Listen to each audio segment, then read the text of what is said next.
Chaque fois que nous parlons de transition, ce qui veut dire, ça sous-entend qu'il y a eu rupture de l'ordre constitutionnel.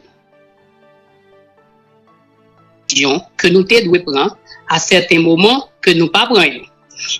Il arrive à un certain moment, monde qui était dans tête de l'État, pour une raison ou pour une autre, l'obligé de pouvoir. Et à ce moment-là, il faut un mécanisme qui peut permettre deux cas, 91-94, il y a eu renversement du président Aristide et un vide, une vacance au niveau de la présidence a été créée. Et cette vacance devrait être comblée. Et en 2016, le président Martelly est arrivé au terme de son mandat, il n'y avait pas de successeur élu. Il y a une vacance au niveau de l'exécutif. Donc, il fallait combler. La transition a comme essence d'assurer le plus rapidement possible cet indispensable retour à la normalité constitutionnelle. Quels sont les articles de la Constitution qui gèrent cette situation? En peu de monde pense que ou pas gagner vacances au niveau de la présidence. C'est pas effectivement vrai. Quand on prévoit plusieurs cas où un président de la République, les cas forcés, les cas quitter le pouvoir, maladie, décès, incapacité physique ou mentale, et que par démission personnelle. Et ça crée un vide, ça crée une vacance. Et cette vacance, pour être comblée, on se réfère aux dispositions de l'article 149 de la Constitution. Et cette Constitution, cet article aussi, il prévoit dans quel espace temporel transition ça a assumé pour que rapidement le retour à l'ordre constitutionnel soit rétabli. Malheureusement, dans tout cas nous passé là, à chaque fois qu'il y a vacances présidentielles, nous provoquons une vacance gouvernementale. Et comme il y a vacances gouvernementales qui succèdent à la vacance présidentielle, nous toujours à recommencer le temps qu'il faut pour former un gouvernement, pour nommer un premier ministre. Deuxièmement, depuis 1990, les toutes premières élections générales organisées sous l'empire de cette constitution, effectivement, nous avons appelé des élections de 88 du professeur Maninga. On n'a jamais arrivé à mettre en place le conseil électoral permanent. Et à chaque fois qu'il y a une transition, nous sommes obligés de reconstituer un conseil électoral provisoire. Donc, ces deux événements, un, la vacance au niveau du gouvernement qui n'est pas indispensable, qui n'est pas une obligation en cas d'une vacance présidentielle, l'inexistence du conseil électoral permanent, c'est deux éléments qui fait que toute transition l'y excédé durée de 60 à 120 jours que la Constitution prévoit pour nous sortir là. Au moins, la mise en place du conseil électoral permanent est indispensable pour finir une fois pour toutes avec cette transition. Mais par contre, il faut ajouter un autre élément. Les présidents élus ne sont pas toujours enclins à organiser les élections. Ils veulent toujours provoquer ce vide parlementaire qui leur donne les pleins pouvoirs pour diriger le pays par décret. Or, la transition, d'une manière générale, découle des velléités des présidents élus à ne pas respecter les dispositions de la Constitution, notamment en ce qui concerne le renouvellement du personnel politique. Ok. Moi, je comprends clairement qu'on défaillance dans la place des institutions qui doivent être permanentes, une culture démocratique et républicaine qui fait que toujours on quête, et pour la quête du pouvoir, probablement qu'on aventure politique qui toujours après que quelque part ça mettez-nous dans certaines stabilité. Maintenant, au 14 février ou 2016, où il est président provisoire au terme d'une élection indirecte, les parlementaires votent au dépend de M. Leblanc et où réaliser élection avec l'argent de l'État et ses adversaires politiques ou monsieur Moïse, ou du moins, on ne dit pas issu, en Dieu comme ça, de la même famille politique que eux-mêmes qui arrivaient à la présidence. Comment démarche ça t'es construit? Et d'entrée de jeu, m'a dit, les négociations qu'on avait entamées avec le président Martelly dès la fin du mois de janvier 2016, lorsque le Conseil électoral avait décidé de renvoyer sine die le deuxième tour des présidentielles, il n'était jamais question de l'élection d'un président provisoire. Au 7 février 2016, le président Martelly a complété son mandat de 5 ans. Malheureusement, il n'a pas su organiser les élections qu'il aurait dû organiser pour arriver à l'élection de son successeur. Son départ, de toute évidence, va créer un vide au niveau de l'exécutif. Deuxièmement, le gouvernement qu'il avait appointé, dirigé par M. Evans Paul, n'avait pas été ratifié par le Parlement. Donc, ce qui veut dire, au grand vide au niveau de la présidence, ou gagne un gouvernement qui est dépourvu de toute légitimité constitutionnelle. Donc, quelle était la démarche? Il fallait encourager le président Martelly à entamer des discussions, des négociations avec les acteurs politiques et les blocs politiques représentés au Parlement pour nommer un nouveau Premier ministre. Ce nouveau Premier ministre allait former un nouveau gouvernement et c'est ce nouveau gouvernement qui allait gérer la vacance au terme de l'article 149 de la version amendée de la Constitution. C'était ça la. Mais le président Martelly, qui n'a jamais abandonné ses velléités de rester au pouvoir jusqu'au 14 mai, a tout fait pour ne pas aboutir à cet accord. Et en fin de compte, l'évidence du 7 février arrive et le 5 février, comment gérer ce vide au niveau de la présidence? Le Parlement était rendu fonctionnel dès le mois de janvier 2016. À ce moment-là, au terme de l'article 149, qui prévoit cette forme de combler une vacance au niveau de la présidence, et les termes de l'article 98.3 de la Constitution alinéa 8, qui prévoit l'élection par l'Assemblée nationale de président provisoire, on a abouti à l'accord du 5 février 2016. Et c'est cet accord du 5 février 2016 qui renvoie à l'Assemblée nationale pour élire un président provisoire. Mais la démarche initiale n'était pas d'élire un président, c'était surtout de former un nouveau gouvernement qui allait gérer la transition au terme de l'article 149 de la Constitution.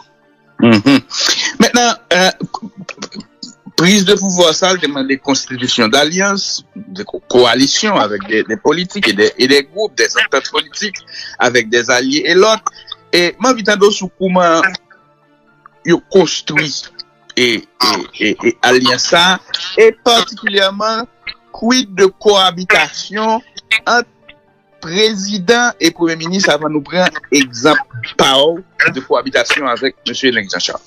Bon, s'il est écrit dans les livres qu'on gouverne avec ses amis et qu'on administre avec des capacités, ce n'est pas quelque chose d'évident quand il fallait construire des alliances avec des acteurs politiques pour gérer un pays.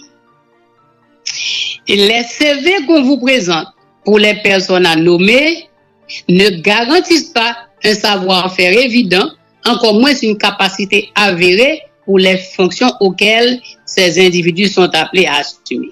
Et pour moi, c'est une chose très dramatique de renoncer à ses propres critères pour nouer des alliances, ne serait-ce que pour faire ratifier son premier ministre.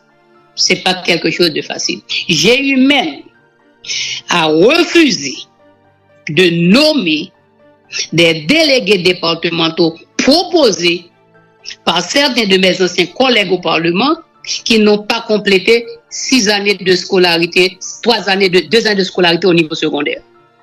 Or, le délégué départemental, c'est l'équivalent du Premier ministre au niveau du gouvernement. Donc, il faut avoir du courage quand il fallait négocier des alliances avec des acteurs politiques pour former un gouvernement. Maintenant, sous question spécifique ça, et quid de cohabitation de la Constitution 87 là, entre ton Premier ministre ou de cogestion, s'il vous plaît, entre ton Premier ministre et ton président. Pour qui ça? À quelques exceptions près, relations sont toujours difficiles, toujours tendues. Ça que fait ça. La cohabitation entre un président et un premier ministre, il fait partie de, il est clairement établi à l'article 136 de la Constitution. Cette cohabitation peut être harmonieuse, tout comme elle peut être tendue. L'article 136 prévoit que le Premier ministre pourrait sortir du parti majoritaire au Parlement, le parti détenant la majorité absolue. Dans notre histoire récente, nous pouvons jamais véritablement vivions cas d'un président élu et une majorité parlementaire qui lui est totalement hostile. Et m'a évoqué 3 cas. Et alors, le seul cas où il y a une cohabitation d'Acadie tendue, c'est 1996-97. Les élections de 95 avaient porté au pouvoir la plateforme politique La Valace Botabla. Pour rappeler ça. Plateforme politique La Valace Botabla. René Préval a été élu président. La plateforme Botabla a remporté une majorité au Parlement. Une fois les élus investis dans leurs fonctions, le parti politique, organisation du peuple en ligne, alors, organisation politique La Valace, je reprends le mot, l'organisation politique La Valace réclame la majorité. Comme il réclame la majorité, il lui revient la nomination du Premier ministre. C'est ainsi que M. Ronnie Smart a été effectivement nommé Premier ministre. Et c'est le seul cas de cohabitation difficile, je veux dire tendue, entre un Premier ministre et un président. Les autres cohabitations, que ce soit 2001-2004, il n'y a pas eu de cohabitation difficile. Le parti Famille La Valace détenait une majorité au Parlement. 2006-2011, la plateforme L'Espoir avec René Préval président détenait une majorité au Parlement. 2016-2017, M. Jovenel Moïse détenait une majorité au Parlement. Le choix de leur Premier ministre ne devrait faire l'objet d'aucune difficulté et la cohabitation ne devrait pas être tendue. Mais, vous connaissez en politique, c'est une lutte d'influence permanente. Moins d'1 an, moins d'une année avant l'investiture de Jean-Marie Chéristal comme Premier ministre, il y a eu déjà un vent de fronde entre son gouvernement et le Parlement. Il a été interpellé et a été forcé de présenter sa démission. Le Premier ministre Yvonne Neptune, sénateur de la République, président du Sénat, appointé à ce même poste, a été ratifié et a conduit son mandat jusqu'au renversement du gouvernement. Donc, il n'y a pas eu vraiment de cohabitation difficile. Dans un autre cas, il est possible aussi, en l'absence d'une majorité au Parlement, que le président choisit le Premier ministre en consultation avec les présidents des 2 chambres. Mais là encore, le président consulte les 2 chambres et leur propose la personnalité qu'il souhaite nommer Premier ministre et les 2 chambres lui renseignent sur les chances de ce Premier ministre d'être ratifié par les 2 branches du Parlement. Le Parlement. Maintenant, nous faisons partie de ça, très pédagogique pour nous garder l'histoire et comprendre ce concept l'avait dit. Maintenant, à nous garder l'actuelle mise en place de de conseil présidentiel et du président. Circonstances politiques, yo pas même, de toute évidence. Circonstances institutionnelles, yo pas même. Et nous, nos situations pratiquement là, et de vide institutionnel par rapport à une série d'institutions, notamment le pouvoir et législatif. Et nous avons une situation sécuritaire qui est exceptionnelle par rapport à ça, pendant au moins 3 ou 4 décennies dans le pays. Et je dis qu'il y a des difficultés. Et clairement, est-ce que vous pensez que transition ça a réussi avec cette formule que le gain là avec le conseil présidentiel de 9 membres et au premier ministre? Moi-même, moi toujours répété, pas de rien qui justifiait que les acteurs politiques se sont entendus sur cette formule qui n'est prévue dans aucun article de la Constitution. Cette forme de gouvernance collégiale avec 9 conseillers présidentiels et un premier ministre. Or,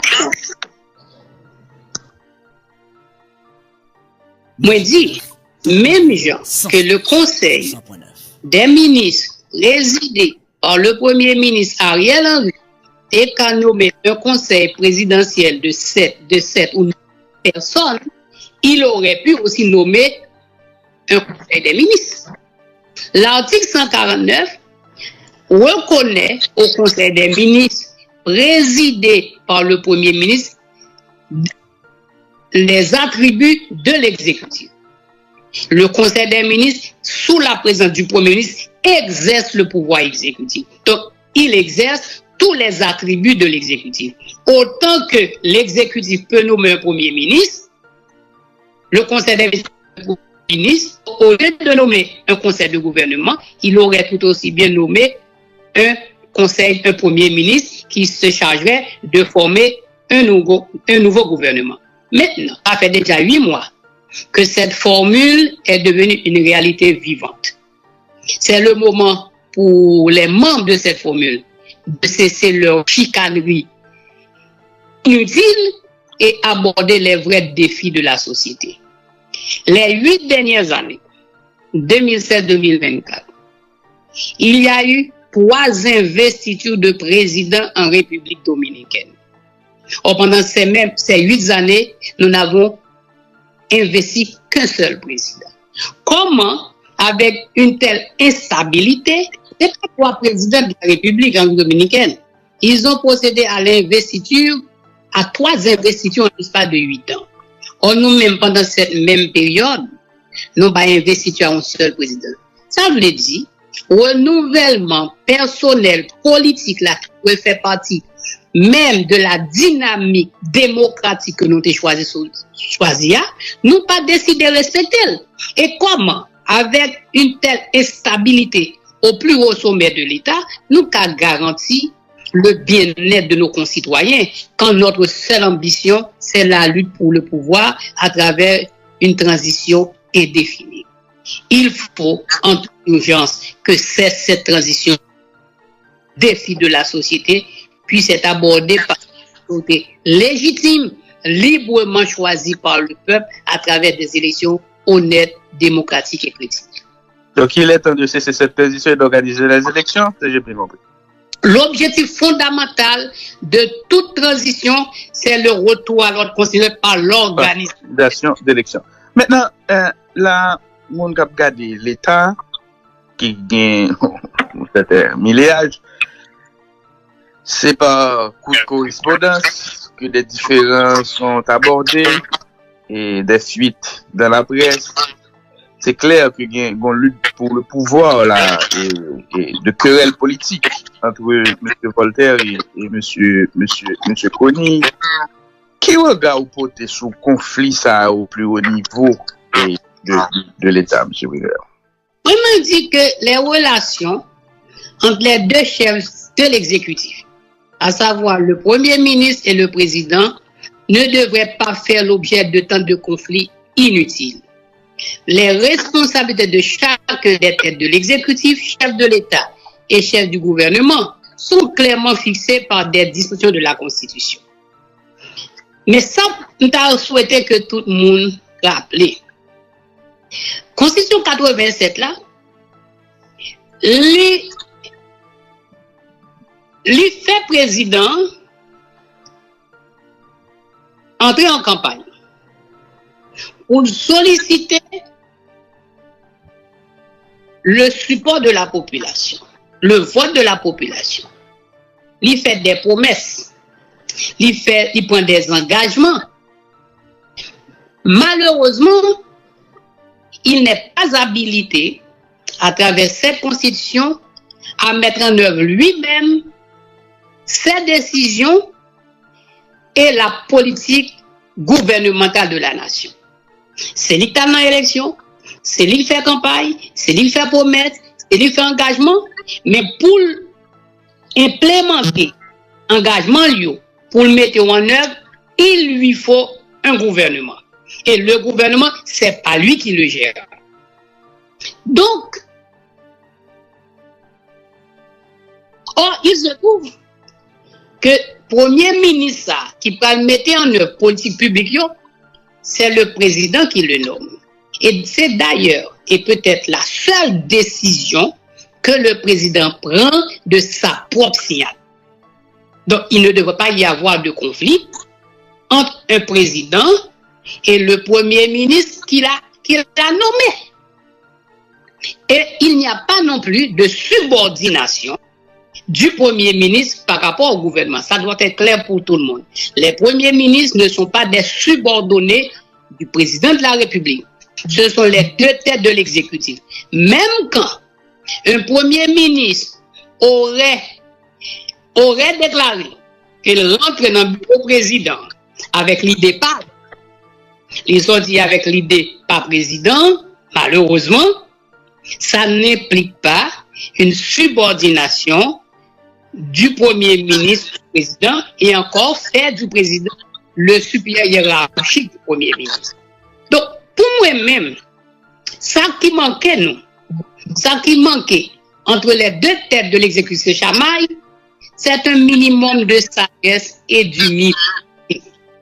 Un minimum de sagesse et d'humilité pour comprendre que les intérêts supérieurs de la nation doivent transcender sur les petites querelles de chapelle. Et m'a dit aux deux bagages. Les ministres des Affaires étrangères, de l'économie des finances, de la justice, de l'intérieur, les délégués départementaux, les directeurs généraux de la TGI, AGD, PNH, mais ouais, difficilement un premier ministre qui a empêché un président entretenir des relations directes avec eux. Et je vais plus loin. Le directeur général de la DGI, le président de la République me demande chaque après-midi de lui communiquer le montant des recettes perçues au cours de la journée à travers un fax. Vous pensez que m'a tellement senti moi proche président et puis m'a pas communiquer premier ministre l'information, m'a pas communiquer ministre qui sous tellement d'informations.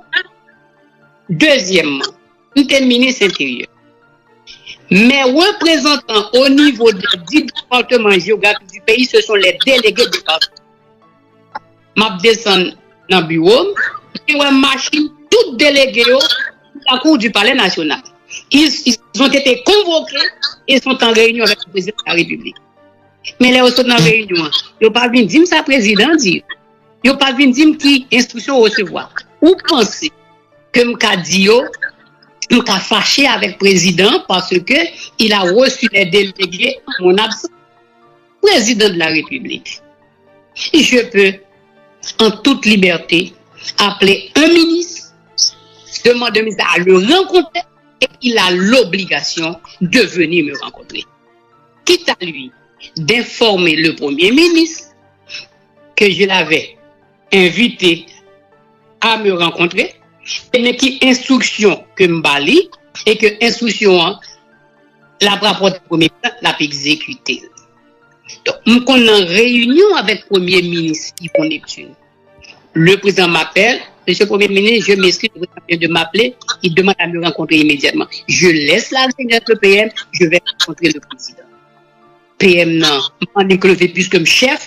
Président Moïse me dit, non, j'informe mon Premier ministre et je me déplace pour aller rencontrer le président. Clairement, si j'ai bien compris, on parlait de humilité, sagesse, mais là, si j'ai bien compris aussi, il y a une question de sens de l'État qui serait à l'origine de ce conflit, parce que clairement, à vous écouter, il y a une tradition et il y a des dispositions constitutionnelles et légales qui établissent la séparation des zones, les prérogatives de chacun, si j'ai bien compris. Mais le président de la République, l'article 146, il assure le bon fonctionnement des institutions. Ça inclut aussi le gouvernement. C'est de la responsabilité du président d'assurer le bon fonctionnement des institutions. Même quand le Premier ministre conduit la politique gouvernementale, mais c'est au président que revient la responsabilité d'assurer leur bon fonctionnement. Comment empêcher au président d'avoir accès directement à se charger de la mise en œuvre de ses engagements électoraux? Maintenant, là, nous parlons d'un schéma d'élection, nous avons une gouvernance et une spéciale. Maintenant, il y a des gens qui ont observé, qui ont regardé, qui considèrent que l'inculpation de 3 conseillers présidentiels qui appartiennent au corps qu'est le CPT fragilise le CPT. Et si vous aviez à gérer ça, quel aurait été votre comportement par rapport à cette situation, monsieur? Et là, c'est un petit peu compliqué. Moi, je dis déjà que cette formule, je ne peux pas côté au joint. À partir du moment où nous acceptons comme formule, nous sommes accord sous lui, on reconnaît à ces messieurs la jouissance des prérogatives qui leur sont. Je ne vois pas comment, mais ça n'inclut pas que les faits qui leur sont reprochés, s'il y a des faits, ne relèvent pas des attributions du président. Parce que le président de la République a privilège de juridiction, je répète, le président de la République jouit du privilège de juridiction pour les crimes et délits commis dans l'exercice de ses fonctions. Si les crimes et délits commis ne participent pas de l'exercice des fonctions du président, la juridiction compétente, c'est la juridiction de droit commun. Maintenant, quand est-ce que la juridiction de droit commun peut intervenir? Et c'est là tout le débat. Du temps où le fonctionnaire exerce sa mission, il jouit de ce qu'on appelle immunité politique, à moins qu'il soit surpris en flagrant délit. S'il n'est pas surpris en flagrant délit, il faut attendre qu'il laisse sa fonction, pour que les tribunaux ordinaires se saisissent du cas. Maintenant, je dis et gagner des prises de parole de la part de certains secteurs qui vont représenter, qui vont retirer confiance sur fort, soit inculper ou retirer dans CPA pour ne pas hypothéquer la perdition. Ou faire des considérations juridiques, constitutionnelles et au plan politique. Et est-ce que d'après vous ou pas, présence M. Sao fragiliser cette transition? Même pas dire au plan politique, mais au plan moral. Au compte proverbe là, la femme de César ne doit jamais être soupçonnée. Des membres d'un conseil présidentiel qui gèrent les intérêts de la République devraient être des irréprochables. Maintenant, clairement, est-ce qu'aujourd'hui, par rapport à la situation, ça, c'est des gens qui, comme Simbadou, Tadoué, font un geste de se mettre en retrait et permettre au secteur et d'intervenir et au Premier ministre et M. Voltaire, président CPTA, Ndakadi, essayer de redresser les relations pour enlever plus ou moins ce grève d'hypothèque qu'il y a sur la réussite de la transition qui inquiète de plus en plus aujourd'hui. Pour être honnête avec toi, moi pas intéressé à ce que dit l'accord du 3 avril. Ça qui intéresse, c'est la Constitution. Et me dit, au niveau moral, il y a un problème. Mais le départ de ces messieurs va ouvrir la voie à quoi? Et le risque de chambouler la transition est aussi visible. Or, comment est après 4 ans, on s'achemine vers 4 ans d'une transition, finalement, que nous prenons des décision pour nous dire, on mette fin à la transition ça à travers des élections. Or, toute initiative n'a pas. Si l'objectif, c'est d'assurer le lancement du processus électoral, très bien. Mais s'il s'agit, pour certains, d'asseoir leur pouvoir, d'être les seuls 5 ans, il était organisé une seule élection en 2015 que pas même conduit à terme. Alors que pendant son mandat, il devrait en organiser 3. Le président Moïse est resté 4 ans au pouvoir. Il n'a organisé aucune compétition électorale, alors qu'il aurait dû en organiser 3.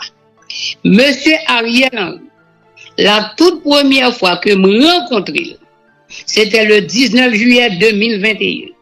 3 jours avant la fin de avant la force de son premier gouvernement, me dit Premier ministre, vous êtes là pour une durée entre 12 et 18 mois. Il faut rapidement lancer le processus électoral. Le 2 janvier 2024, il me rend visite. Il dit, Premier ministre, pas quitter le mois de janvier à passer son pas formé conseil électoral là. Après 30 mois à la tête de l'exécutif, il y a urgence que soit amorcé le processus de la fin de cette transition. Or, que ce soit avec M. Martelly, je dirais même, avec le président Aristide 2001-2004, Michel Martelly, 2011-2016, Jovenel Moïse, 2017-2021, et Ariel Henry, les acteurs politiques, ils ont mené toute forme de bataille, toute forme de guerre, pays loc, manifestation, grève, pour forcer le gouvernement, pour provoquer les départs de ces présidents. Mais jamais sur la question électorale. Depuis 8 mois, pendant 3 ans, Premier Ariel là, où t'es jamais tant d'acteurs pour parler de élections. Pendant 8 mois que sont passés là, les acteurs politiques, est-ce qu'ils ont parlé d'élections? Or, les élections, c'est pas seulement l'affaire du conseil présidentiel, du premier ministre, c'est aussi l'affaire des acteurs politiques, c'est la société civile, c'est la population. Tout le monde doit avoir un seul objectif, un seul cri, un seul complet, relancer rapidement le processus électoral. Je dis à ce qu'il nous faut pour ne pas hypothéquer la réussite de cette transition, c'est que chaque acteur dans la société a assumé sa part de responsabilité. Parce que si cette transition échoue, on fait un saut dans l'inconnu. Et personne n'a qu'à imaginer ce qui se passait si rapidement nous pas monter toute volonté nous pour nous organiser l'élection dans le pays. Que c'est dans l'interview sur Magic 9 ou bien dans des conversations en background avec vous pour essayer de comprendre des réalités, on te dit nous que si nous allons dans le but constitutionnel là, nous allons nous aventurer qui est dangereux pour le pays. Et ou pas seulement qu'on dit ça, d'autres politiques nous vont parler publiquement qu'on dit nous faire aventure là, nous quelque part où ça nous paye comme prix pendant les derniers mois ça yo. Et là on se bat des mots qui semblaient pour moi des mises en garde très claires par rapport à sa capacité la plus douloureuse que ça privé nous déjà. Là nous avons une hypothèse. Maintenant, si M. Pivert qui se dit là qu'il y a une conversation avec M. Henry, qui est un président que nous sollicitons dans cette conversation ce matin là, t'as gagné pour lui parler avec M. Conny, t'as gagné pour lui parler avec M. Voltaire, en considérant qu'il y a cette situation de conflit au niveau de l'exécutif, en considérant qu'il y a une situation de guérilla urbaine, de violence terrible et absolue contre la population, des milliers de morts et des t'as dit des centaines de milliers de déplacés, une douleur terrible dans la communauté qui victime de massacres, économie écrasée, et il y a des gens là qui sont des chefs de gang ou, si vous voulez, des leaders de guérilla, et ma réponse d'accord sur l'appellation tout à l'heure, là qui préconisent la prise du pouvoir par la force. Et leur tableau ça devant M. Privert. Et quels sont les augures pour l'avenir, premièrement, et deuxièmement, si vous arrivez pour parler directement à M. Henry, pardon, à M. Voltaire et à M. Ekoni, qui sont à dire?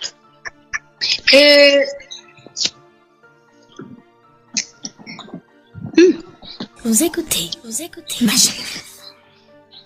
La lettre que M. Kony a adressée à M. Voltaire, il y a deux informations qui interpellent.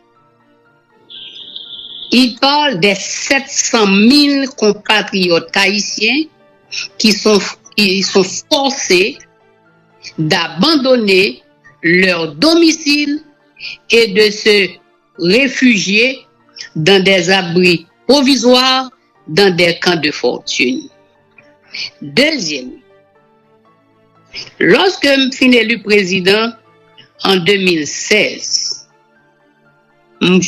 les informations qui me parvenaient, il y avait 3,5 millions de nos compatriotes en insécurité alimentaire. Quand j'ai posé la question, qu'est-ce qui est à l'origine de cette insécurité alimentaire? La réponse était que nous avons raté la campagne d'hiver. Ça veut dire quoi?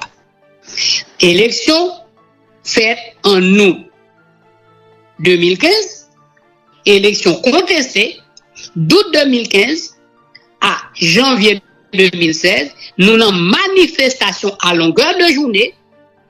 Aucune disposition n'a été prise pour relancer les cultures que traditionnellement nous faisons dans le pays. Et arrivé entre février et mars, 3,5 millions de compatriotes en insécurité alimentaire. La lettre du Premier ministre elle-même parle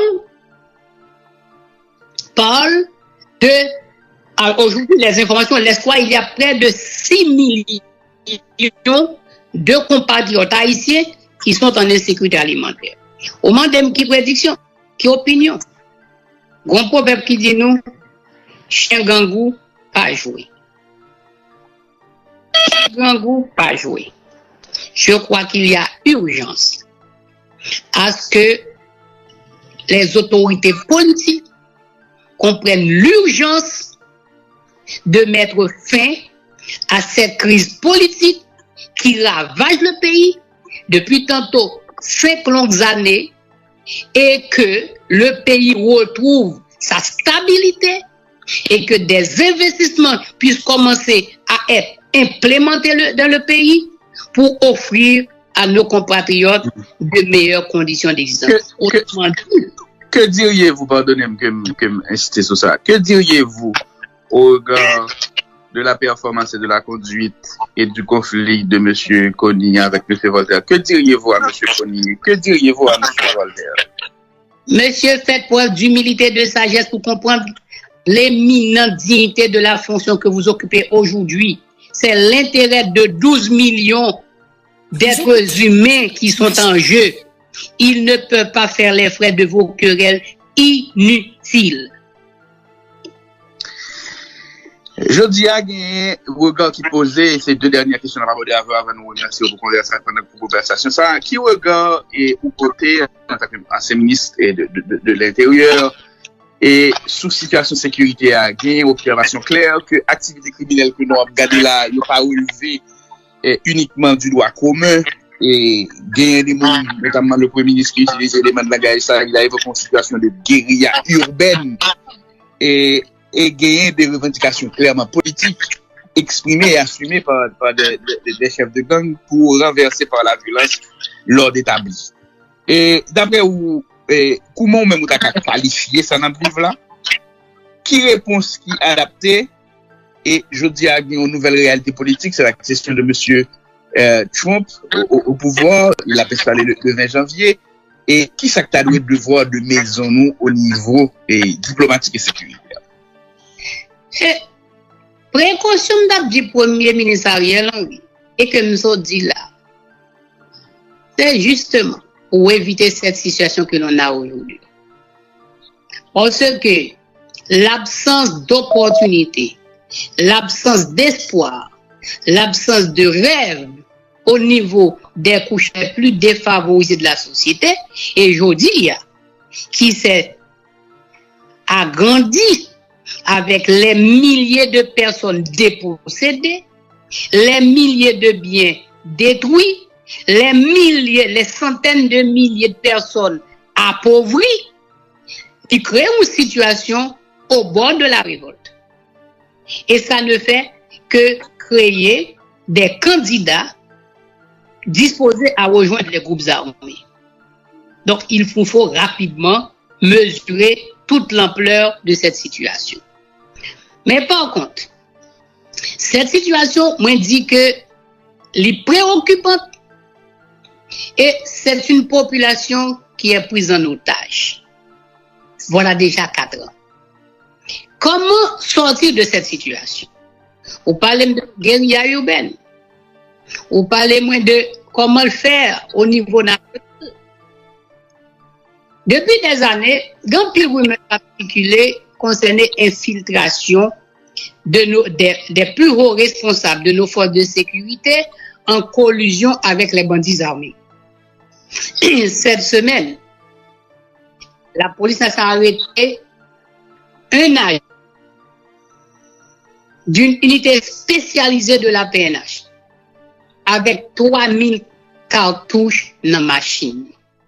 Ça devrait nous interpeller quant à la capacité, même la disposition de nos agents policiers à affronter véritablement les gangs armés. S'il s'agit de la communauté internationale,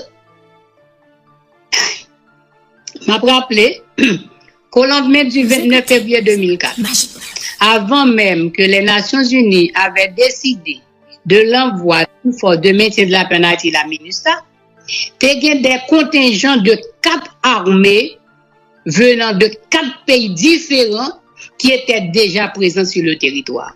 La force multinationale intérimaire composée des armées françaises, canadiennes, américaines et chiliennes. Alors que la situation aujourd'hui est de loin plus dramatique que celle qu'on a eue en 2000. Et pourtant, la réaction de nos amis de la communauté nationale est bien différente. C'est pour moi le moment pour les Haïtiens de comprendre que la gestion du pays, la transformation de ce pays est de leur seule et unique responsabilité. On peut toujours avoir accès à l'assistance internationale, mais la décision nous revient.